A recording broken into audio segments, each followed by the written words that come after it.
to have invited me on behalf of the State of Bar Council of Maharashtra and Goa.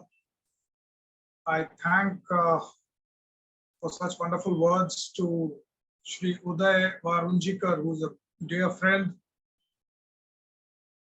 I thank Sujit, who's hosting today. Now, friends, today the topic which is given to me is Directive Principles of the State Policy, Part 4 of the Constitution of India. Now remember, as we all know, that whether it's in courts of law or on the streets of India, whether it is in the parliament or in any political discourse, the most popular and the most oft repeated, talked about part of the Constitution of India is Part 3, which talks about the fundamental rights. We all are aware, India is quite enamored with fundamental rights.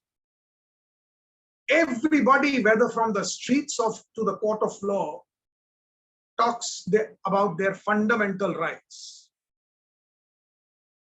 Even the film industry makes songs, Sada Hak et Hirak. Nobody talks about the other parts of the Constitution of India, which is one of the lengthiest written constitution of the world and one of the most beautiful constitution, a masterpiece of legislation. It's a wizarding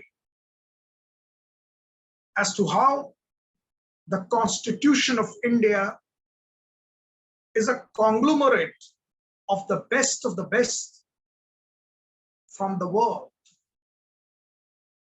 And Part 4, titled as Directive Principles of the State Policy, we have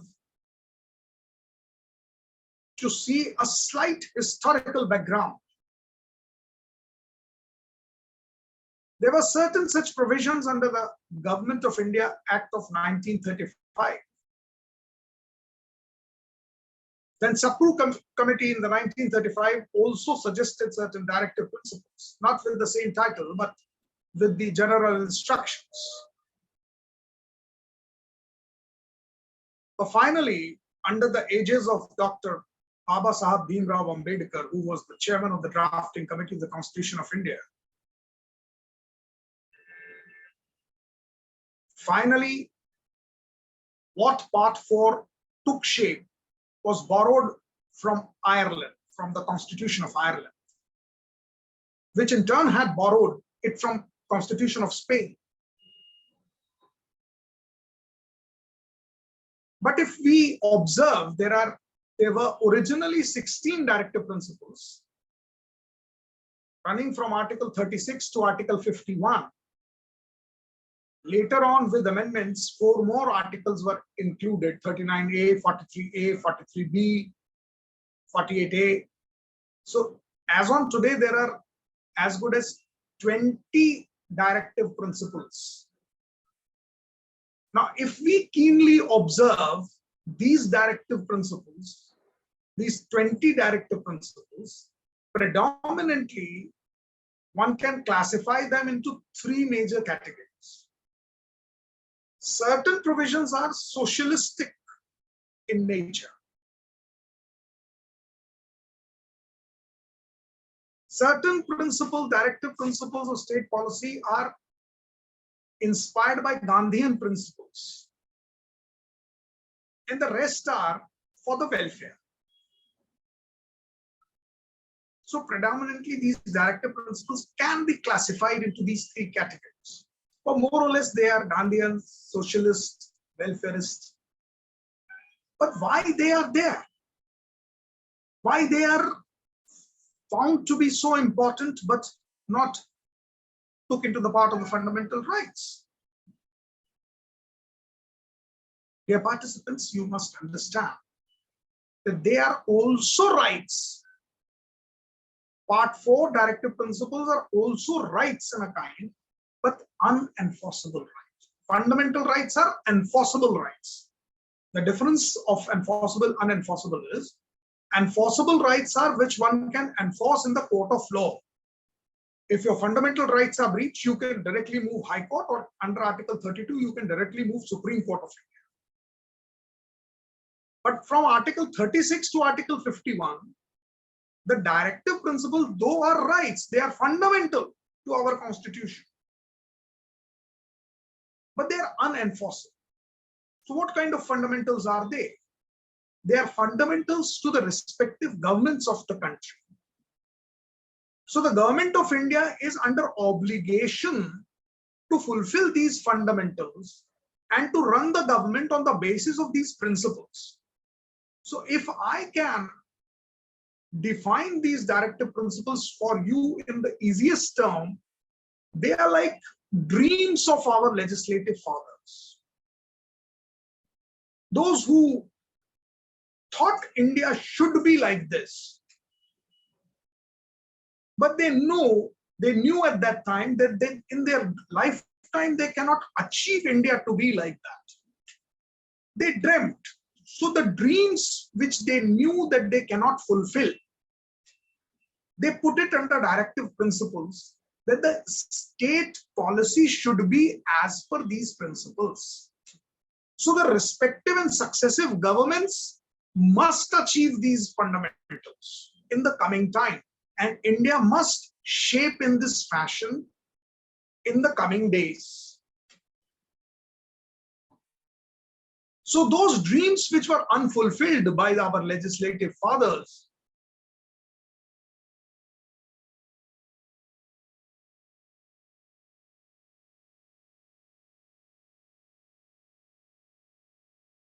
India which should provide equality to all its citizens, an India which should be caste, creed, inequalities free, an India which should have equal work for equal pay, equal pay for equal work, an India which should not have a discrimination of men and women, an India which should not have a discrimination on the basis of scheduled caste, scheduled tribes, backward class. Everybody should be equal.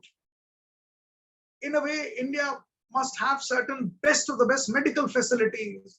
India must have the facility for the education to every citizen, whether the person can afford that education or not. These were the dreams. India must have the best of the best environment, the best of the best scientific temperature, which they knew that in their lifetime they could not achieve it. They cannot shape India into the way they want India to be, because at that time you had just received independence. You just got freedom. Like, for example, the moment you purchase a new home or new house for yourself, you dream your home to be in a particular fashion, but it takes time to shape it up. You just can't have your dream fulfilled overnight. So you lay down certain principles that I want my house to look like this one day. My home should have this kind of a decor. My home should have these kind of plants. And gradually you work towards that goal. And you lay down that, chalk down that scheme of things that the way you want to have it. Same is directive principles for the state. See, the state policy should be in accordance with these principles. Now, directive principles under Article 36 defines the state, and the definition is very funny. It says state means what is defined under Part 3, and the state is defined under Part 3 under Article 12 of the Constitution of India. So that's where I said that these are also fundamentals, but these fundamentals are for the government. The fundamental rights are for the citizen of India, ordinary citizens of India, Directive principles are fundamentals for the governments, successive governments of India. They must rule in accordance with these principles. They must achieve these targets. They must make laws to achieve these targets. And some of them are achieved. I'll just let you know that. So the state is defined under Article 36. What is the definition under Part 3, which is according to section Article 12? Now, this is how, if you go through the directive principles, which predominantly begins from Article 38 and goes up to Article 51. Now, what are these directive principles? Directive principles is the state shall strive. Now see the language. It's very important. If you read the Constitution of India, the language is that the state means the government, the successive government of India, shall strive means they will make the best of their effort in their economic capacity of that relevant time to achieve equality. Now, this equality is different from equality of under Article 14 of the Constitution of India. And Article 14 talks about the equality in the eyes of law. Here, this equality says the equality among the citizens.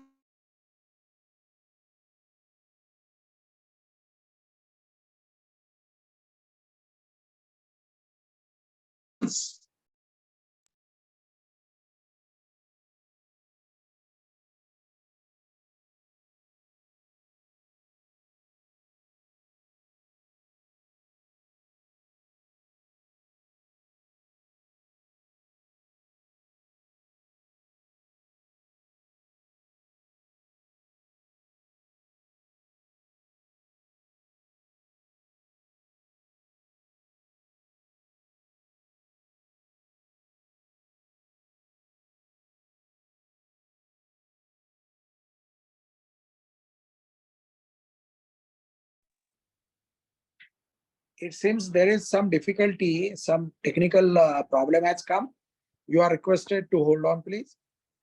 Coordinator, please check with the today's resource person. We are aware there is no need of putting an SMS. We are aware that there is some technical difficulty. Please hold on.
I must say that Advocate Puneet Chaturvedi was explaining it very nicely. He is well known for that. It seems there is some technical issue. Our coordinators are getting in touch with him. All are requested to hold on for a few more minutes.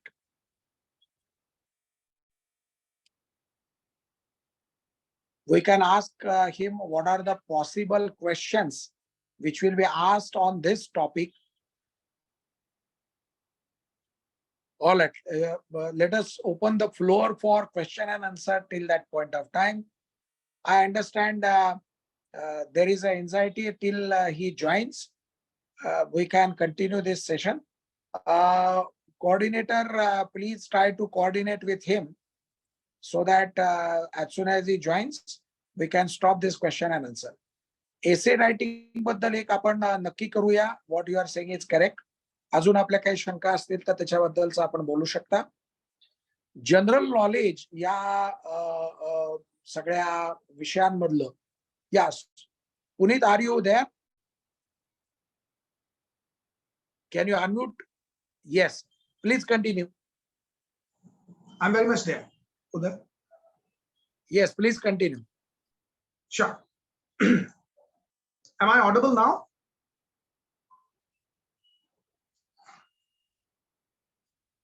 Am I audible? Yeah. So what I was telling, I'm sorry I had lost the voice, I've been told. That if you see Article 39, there were 6 principles which were given under direction to the successive governments, that the men and women must have equal opportunity to go for the livelihood.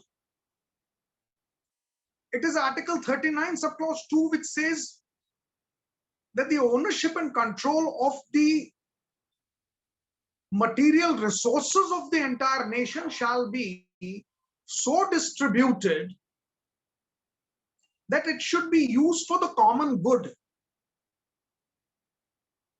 Article 39, subclause 3 says it kind of discourages monopoly into wealth making. It kind of gives a glimpse of the socialistic pattern of society, that we must not turn to be the capitalistic country and where the wealth is concentrated into few hands. So the state shall strive to control the monopoly on wealth. That is Article 39, subclause 3 for you.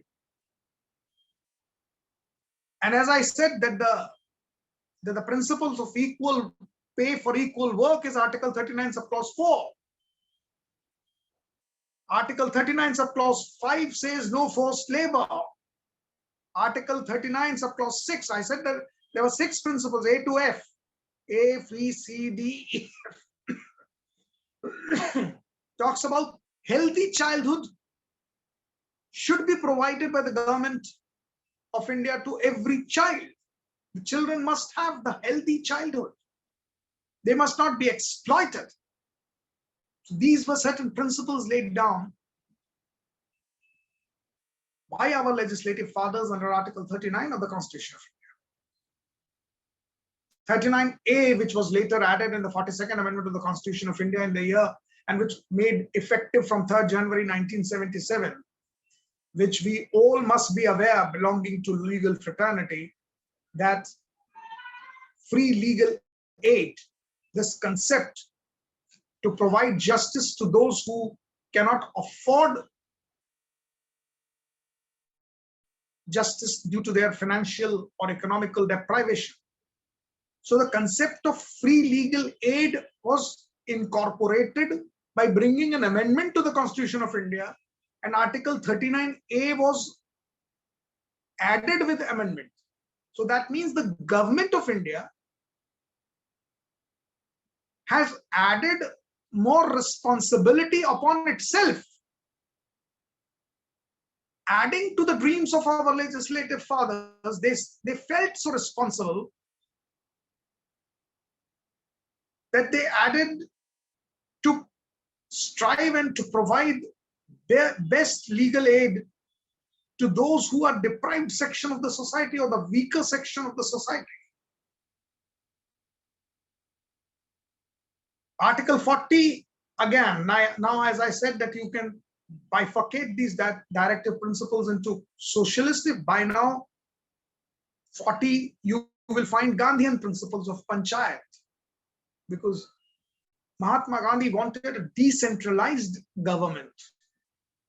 The government which has the least presence in the government and the best governance.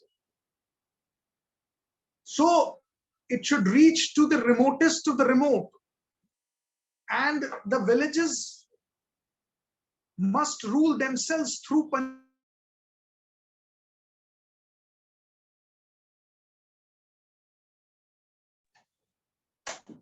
so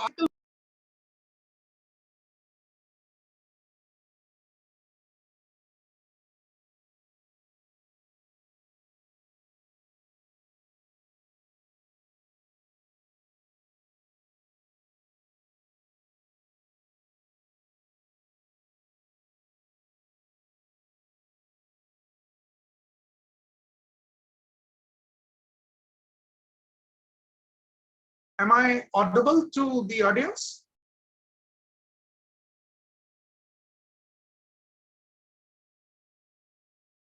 Hello?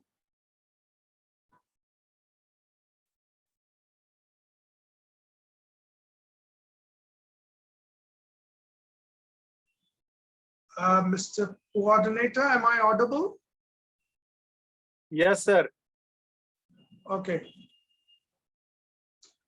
Now, when we move ahead, Article 41 talks about right to education and right to work. So this is how various principles have been there mostly for the welfare of the citizens. Now remember that India had broken from the clutches of monarchy. India was divided into pockets of ruled by kingdoms, and the rest were ruled by Britishers who themselves were a monarchy. So after independence, we wanted India to be broken from the shackles of monarchy and the dominance of individuals. Therefore, these welfare schemes got predominance, and you might observe into the state principles of the directive policy that these directive principles of state policy are predominantly welfare schemes. In a way, if we talk about the Puranic concept, our legislative fathers dreamt of Ram Rajya. And when you go through these directive principles, you feel that this is what the concept they wanted to achieve for India. A beautiful India, an ideal India, a dream place to live in. An India with full of respect against each other, or full of love for each other. So these Puranic concept of Ram Rajya were brought into these directive principles of the state policy. Because it is said that in the times of Ram, nobody slept hungry. You need not to lock your doors because there were no thefts happening. Everybody had enough to sustain one's life and to greet the guests. Everybody slept peacefully. Nobody had restless nights because everybody used to get justice. So these are the concept of Ram Raj, and these are the concepts which are brought into directive principles of the state policy.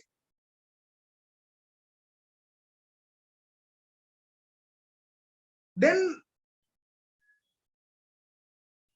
Article 42 talks about the human conditions and maternity leave. That the women must be encouraged to work in the nation building, but due to their natural demands, there must be certain periods for maternity leave provided to them, and they should not be deprived of their job just because they had to undergo a period of maternity leave. So these concepts were added. Then Article 43 talks about living wages.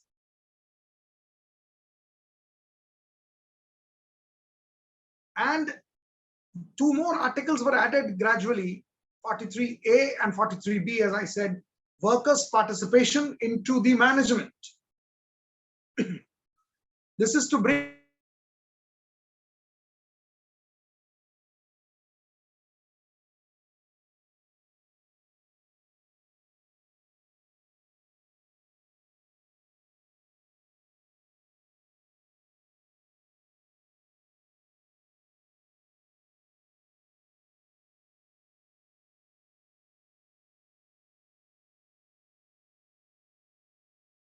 management was also again, I'm seeing that, hello.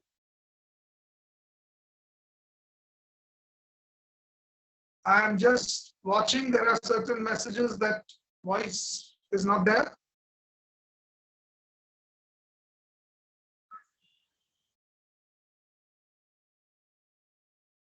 I just want to ensure, am I Sir, audible? your network is too low. That's why voice is not clear. Okay, sometimes it is not there. Network issue, sir. Too Okay, less. do I carry on? Your voice, yes, you can carry on. Sir. All right, so 43B, cooperative movements were incorporated into directive principles of state policy, that the state shall strive to bring cooperative movement into limelight. And you all are aware, one separate part is included into the constitution.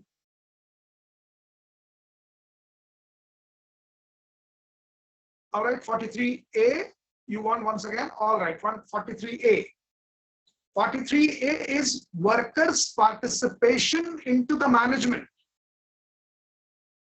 This is for the reason that the labor must feel that they are part of the management and they are not relegated to mere providing the physical labor.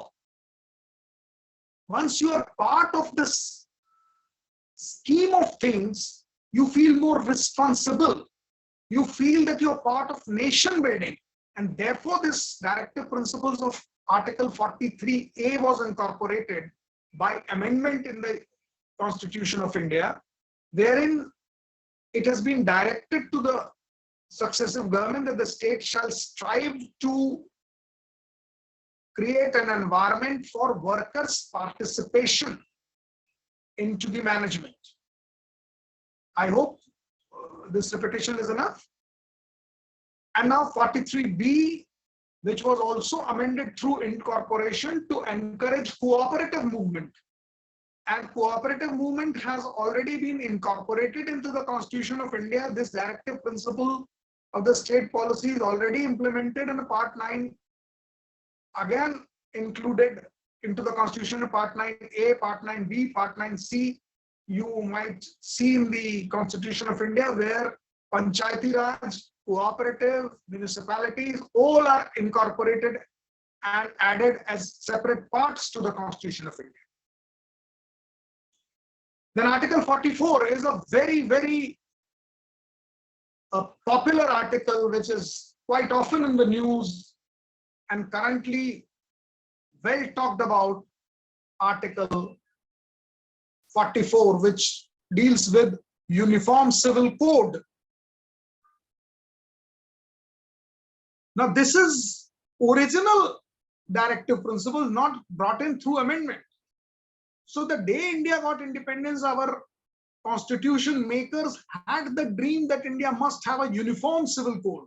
And that is why they incorporated that dream under Article 44, because at that time of the freedom and of the time of the constitution being framed, they could not achieve uniform civil code. So personal laws remained as it is. But they dreamed that one day India must have a similar equal law for every citizen belonging to whichever religion the citizen belonged to. whether he's Hindu, Muslim, Sikh, Isai, Parsi, the law must be equal.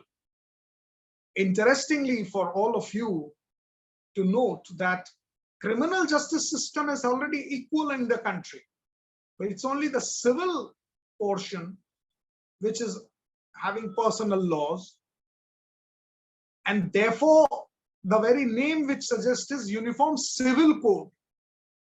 That means partially the law is already uniform as far as the criminal law is concerned. The IPC applies to every citizen equally, whichever religion it belongs to. The criminal procedure is same for every citizen, whichever religion one belongs to. It's only the civil provisions which are different from religion to religion. For each personal law is applicable. So Article 44 mandates the government of India to achieve one day a uniform civil code. So it is not something new, it is right from the inception of the Constitution of India. Then one more important article, Article 45, which gives a direction to achieve a right to education to the children from the age of 6, which is also achieved.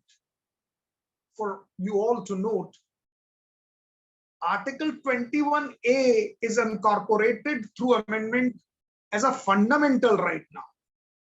So Article 45, which had a directive principle under Part 4, has now been incorporated under Part 3 and has taken shape under Article 21A of the Constitution of India.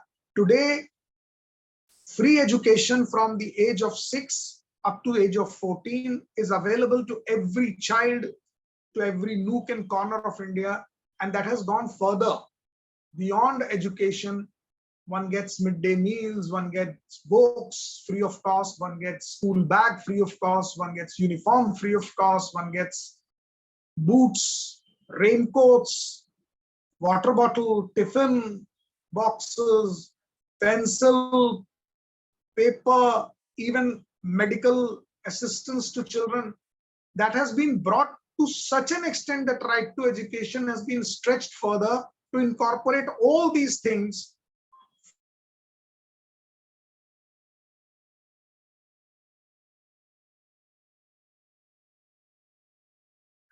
of India. That is Article 45, which has already been achieved. Like I said, Article 40, Panchayat, has been achieved.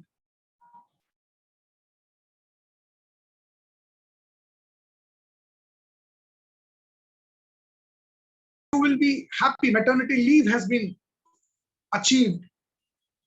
So several directive principles by the successive governments since independence in the 75 years have achieved a lot. Then 46 talks about the protection and equal opportunities to the deprived classes like scheduled caste, the scheduled tribes, and the other weaker section of the society. So that is a directive principle. Article 46 gives a direction to the successive government to keep them a support system for these deprived sections of the society, those weaker section of the society. So whatever laws are made by the parliament are made getting a power from these articles, because as I said, that these directive principles are fundamentals for the government to rule in a particular fashion and to make laws in a particular fashion. Thereafter, Article 47 is a very interesting article. We only hear about developed part of the world, that the developed nations provide best of the best nutrition to their citizens. See, our constitutional makers had dreamt way back into 1950 that the citizens of India must have the best of the best nutrition. That is Article 47 for you. That the state shall strive to provide nutrition to every citizen. Think of their reach, the idealistic reach. Think of what they wanted India to be. Sometimes when I read these articles, I have goosebumps. What were the dreams of those people? And sometimes when we see that there are certain anarchy, it's because we are failing this wonderful draft. We are failing this wonderful legislation. This legislation is not failing us. Sometimes people say that, oh my God, the Constitution of India is not taking care of this. I'm sorry to say it's the other way around. It's we who are failing this wonderful draft. Because see what lovely provisions are there, how much esteem this draft, this constitution, this legislation provides to each of its citizens.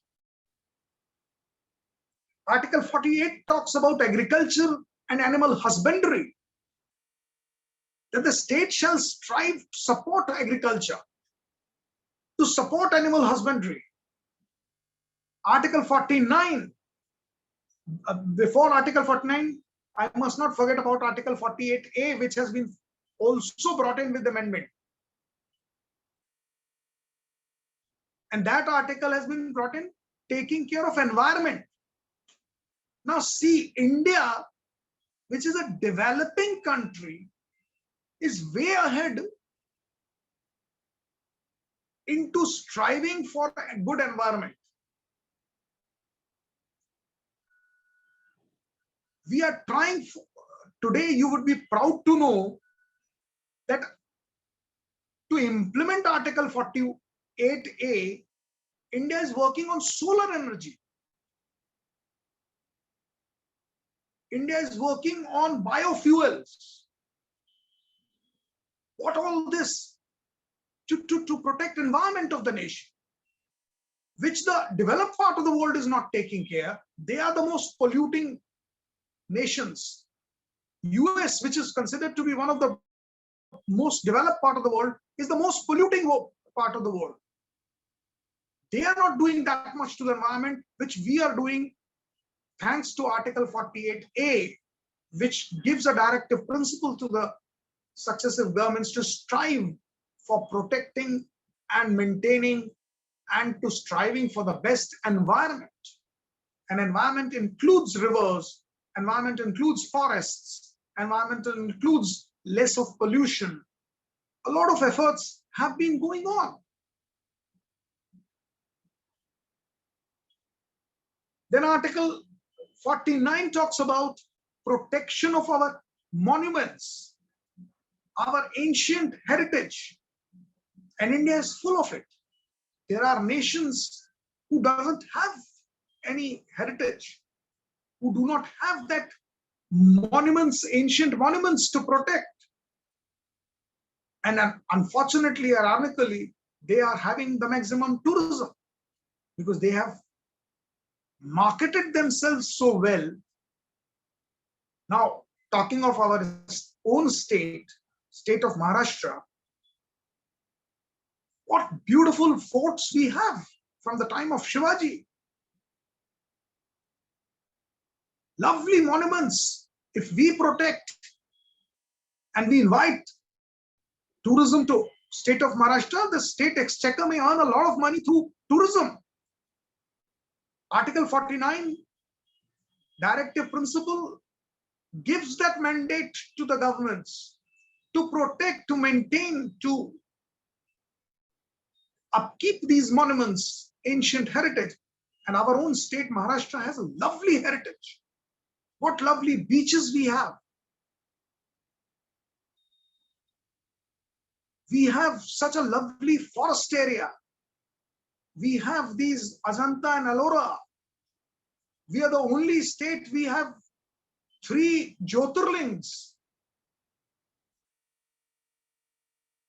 So if we start marketing, and we are the ones who are having one of the biggest Sikh pilgrims in Nanded. So these monuments are there, these forts are there, these forests, these. So if Article 49 is used properly, these monuments can be protected and can be made the best of the best tourist points, and the state can earn out of it. Then Article 50.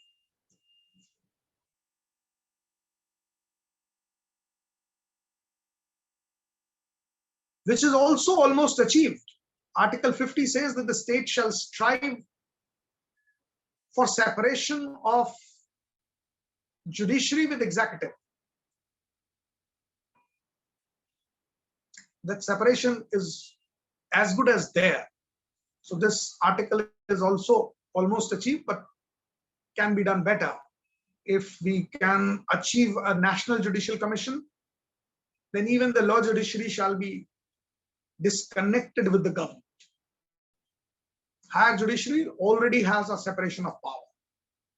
So the successive government can strive to have little more in achieving Article 50. And then Article 51 has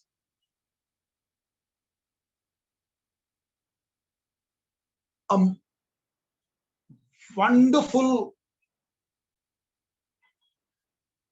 imaginative directive principle of state shall strive to achieve international peace. Now, in furtherance of which all the successive governments since independence have been trying their best. And currently, when we are hosting the G20, the very catchline is Vasudhaiva Kutumbakam. So we are the ones who are striving for international peace. The current government under the prime ministership of the current Prime Minister, Mr. Modi, we all know in the news, we came to know that he talked about how to stop the war between Russia and Ukraine, saying that this is not the era of the conventional war. That statement coming from India or from the government of India is through the directive principle of Article 51 of the Constitution of India. And that, ladies and gentlemen, are the directive principles of the state policy for you, Part 4 of the Constitution of India. So predominantly, these were the dreams. Some of those dreams have already been achieved. And I'm sure the successive governments in the coming age, in the coming era, we hope that during our lifetime, or maybe later, those dreams can also be translated into reality. With that wish, I thank you all to have heard me for such patiently. And thank you very much once again to have been invited to discuss all these things. Thank you so much. Jai Hind. If you have any questions, I am ready to answer if the time permits. Back to the organizer or the coordinator. If you have any questions, I'm ready. Puneet, can I suggest something? Now there will be multiple choice questions. So based on your experience, can you tell us 2 or 3 articles based on which probably the questions can be asked, so that they can read and they can concentrate on those articles? Maybe like Article 44, there may be a question about UCC, Uniform Civil Code. Just that thought came in my mind. So you can guide these students. Thank you. So in case, although according to me, there are only original 16 articles, and with amendments, there are only 20 articles. But in case if you want to be selective articles further down from those 20 articles, you must see Article 39A can be for the free legal aid. 40 is Panchayat, which is also a very common topic. Panchayati Raj, there can be questions. And 43B is cooperative movement. There can be questions on cooperative movement. So if you want me to select few articles, Article 39A, 40, 43B, 44 is as Uday has already suggested, Uniform Civil Code, and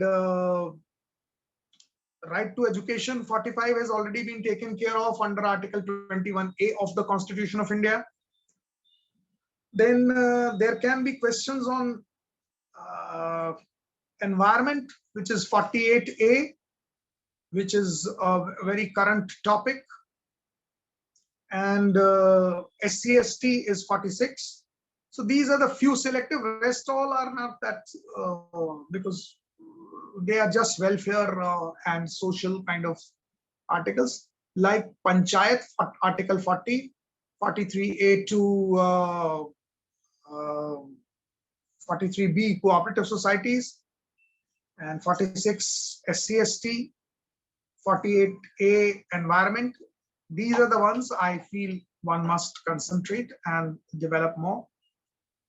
And if you have any questions, I'm ready to answer.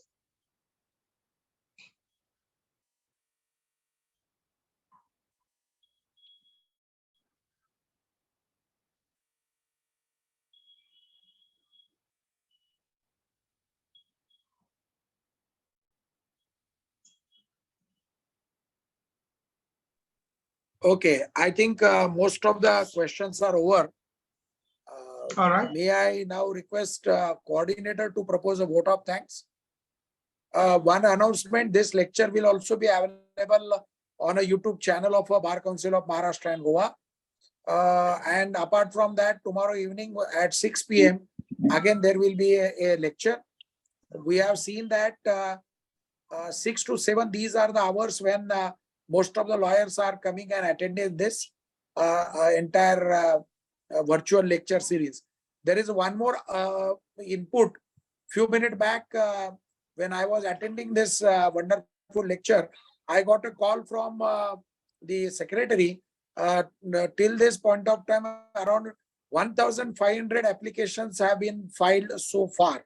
So 1500 विद्यार्थ्यांनी त्या ठिकाणी अर्जाला response दिलेला आहे. So therefore start preparing for the exams. Third वीकच्या ऐवजी 4th week मध्ये, म्हणजे last week मध्ये एक्झाम घेऊ असं टेंटेटिव्हली आपल्याला सांगण्यात आलेलं आहे. So therefore almost clean more than 2 weeks you are going to get. त्याच्यामुळं ऑटोमॅटिकली तुम्हाला अभ्यास करायला वेळ भरपूर आहे. सो बी रेडी आणि चांगले मार्क मिळवा, चांगले पोस्ट तुम्हाला मिळावा अशा शुभेच्छा. With this, I am returning this mic to the coordinator for expressing vote of thanks.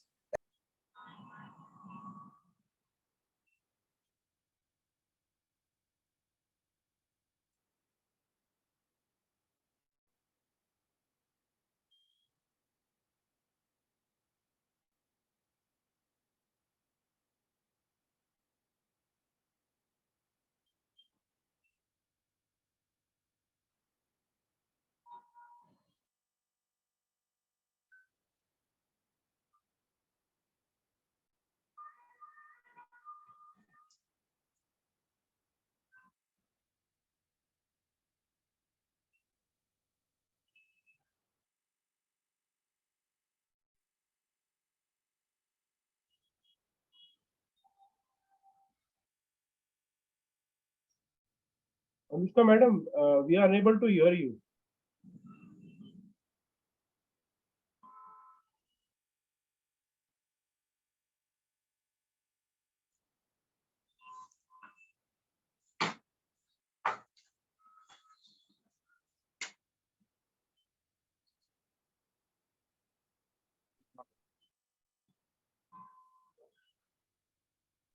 Okay, since Advocate Anushka Shrestha is finding difficulty in expressing her vote of thanks, let me come forward as a coordinator of Bar Council online lecture series.